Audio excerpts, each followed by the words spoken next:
এইবারকার মাহফিল এটা একটা বড় পরীক্ষার ময়দান। এটা শুধু রসুলপুরের ময়দান না, এটা ইমানদারদের, আল্লাহ ওয়ালাদের কঠিন একটা পরীক্ষার ময়দান। কি বলেন, ঠিক না? অনেক মানুষ গাড়ি ভাড়া করছে, বেডিং রেডি করছে, সব রেডি, কিন্তু আল্লাহ তাআলা হালকা বাতাস দিয়ে দিছে, বা শুয়ে পড়ছে।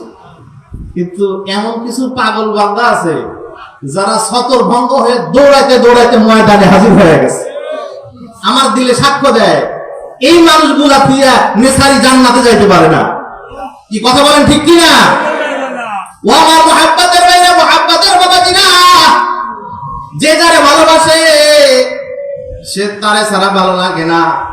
মাঝে মাঝে মাঝে মাঝে টেস্ট করে, পরীক্ষা করে, এই আমারে যে তুই ভালোবাসিস, আসলে ভালোবাসার মধ্যে কোনো খাট আছে কিনা, আমার ভালোবাসার মধ্যে তোর কোনো প্রতিবন্ধক আছে কিনা। রাসূলপুরি বলে, আরে আমারে যারা ভালোবাসো ওদের কাছে তো 20টি প্রতিবন্ধক হতে পারে না। আমারে যারা ভালোবাসো ওদের টাকা নাই, শরীর অসুস্থ, এই সমস্ত অজুহাতে আমার প্রেম বন্ধকতা হতে পারে না, প্রতিবন্ধক হতে পারে না। যাদের অন্তরের ভিতরে নেসারির প্রেম আছে, যাদের অন্তরের ভিতরে আল্লাহর প্রেম আছে, যাদের অন্তরের ভিতরে নবীর প্রেম আছে, ওকে তো কোনো ঝড় তুফানে ঠেকাইতে পারে না। সোজা সোজা নেসারির দরবারে হাজির করে দিছে। ও আমার মুহাব্বতের ভাইরা, মুহাব্বতের বাবাজিরা,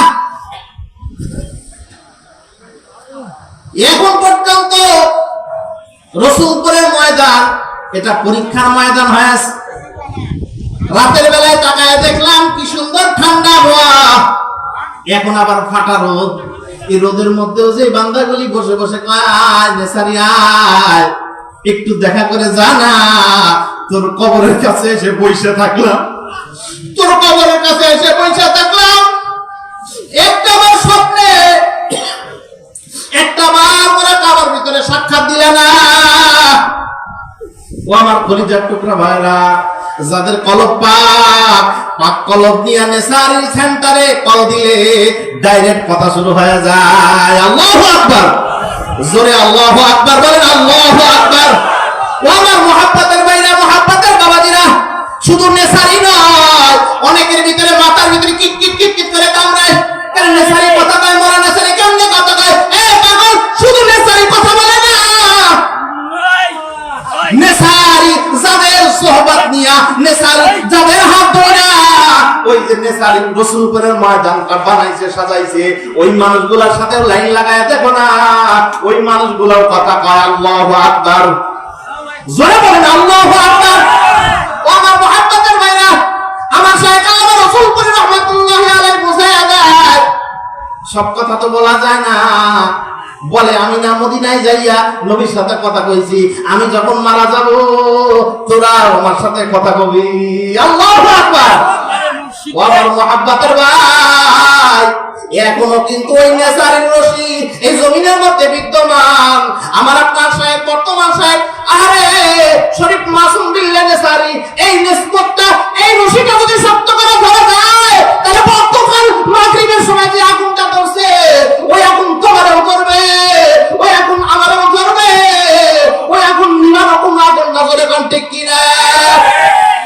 যেই বান্দাগুলি দূর থেকে টোকা মারো, যেই বান্দাগুলি দূর থেকে নাক ছিটকাও, তোমাদের নাক পুড়ে যাবে, তোমাদের হাত পুড়ে যাবে। রসুলপুরের আগুন, এই ইশকের আগুন জ্বলতেই থাকবে, জ্বলতেই থাকবে। কথা বলেন ঠিক কিনা? ও আমার মুহাব্বতের ভাইরা, মুহাব্বতের বাবাজিরা, আপনাদের পায়ে হাত রেখে বলি, যদি বর্তমান শায়েখের সাথে নিসবতটা একটু মজবুত করতে পারেন। অনেকে বলতে পারেন, হাই রে, এই শায়েখ না সেই শায়েখ না, তুমি কপাল পোড়া, তোমার চোখ কানা, তোমার বিবেক নষ্ট, তুমি ধরার মতো দেখতে পারো, তাইলে নুরাল সরকারি টেক পাই দেখবা, নুরাল সরকারি টেক পাই দেখবা। আর ওই আল্লাহ ঠিক আছে, নবীও ঠিক আছে, শায়েখও ঠিক আছে, বর্তমান শায়েখও ঠিক আছে। বলেন তো, কথা বলেন ঠিক কিনা? ও আমার মুহাব্বতের ভাইরা, মুহাব্বতের বাবাজিরা, মজবুতির সাথে ধরো, টালমাটল করে যদি ধরো, আরে ভালো নৌকা সুন্দরভাবে যাইতে লাগলে, এখন যদি তুমি বলো যে আমি কি বাঁচি না মরি, আমি কি পড়ি না ডুবি, আমি থাকি না না যাই, তাইলে রসুলপুরের এই পুকুরের মধ্যে তুমি ডুবে ডুবে মরবা, সমুদ্র যাওয়া লাগবে না। নদীর মধ্যে যাওয়া লাগবে না, তুমি এইখানে ডুবে মরবা। আর যদি তুমি মজবুতির সাথে কলা গাছটা শক্ত করে যাবো, সমুদ্রের মধ্যে লঞ্চের ভিতরে তুফান উঠে সব ডুবে যাবে। কলা গাছটা মজবুত করে ধরে রাখলে আবার সময় মতো জেগে যাবা। ও আমার মহাব্বতের ভাইরা, মহাব্বতের বাবাজিরা, এই নেসারের কলা গাছটা তোমার বুকের সামনে রাখছে, মজবুত করে ধইরা দেখো না, এর মধ্যে নূরের ঝলকানি আছে না নাই? এই জোরে কন্যা আছে না নাই? যেই বান্দাগুলি নেসারের নূর পাইতে চাও, যেই বান্দাগুলি মদিনাওয়ালার নূর পাইতে চাও, হুসাইন আহমদ মাদানির নূর পাইতে চাও, এই উজানির নূর যারা পাইতে চাও, বর্তমান সাহেবের নেতৃত্বে মজবুত করে ধরবা, মজবুত করে ধরবা। টালমাটল করে ধরলে তুমি ছিটকে পড়ে যাবা। যারা ধরবে এরা কিন্তু গন্তব্যে পৌঁছে যাবেই যাবে, কোনো সন্দেহ নাই। ও আমার মহাব্বতের ভাইরা, আপনাদের কাছে আমি একটাই দোয়া চাই, আল্লাহ তাআলা যেন বাকি জিন্দেগি হযরতের খেদমত করে আল্লাহ পর্যন্ত পৌঁছার তৌফিক দান করে। জোরে কোন আমিন। এইবার যারা মাহফিলে আসেন প্রত্যেকই পাস, এরা প্রত্যেকের সাথে আমার দিলের বিশ্বাস, এদের সাথে আল্লাহর নবীর সাক্ষাৎ হয়েই যাবে ইনশাআল্লাহ। আল্লাহ তুমি সবাইকে কবুল করো। ওয়া আখিরু দাওয়ানা আনিল হামদুলিল্লাহি রাব্বিল আলামিন। আসসালামু আলাইকুম ওয়া রাহমাতুল্লাহ।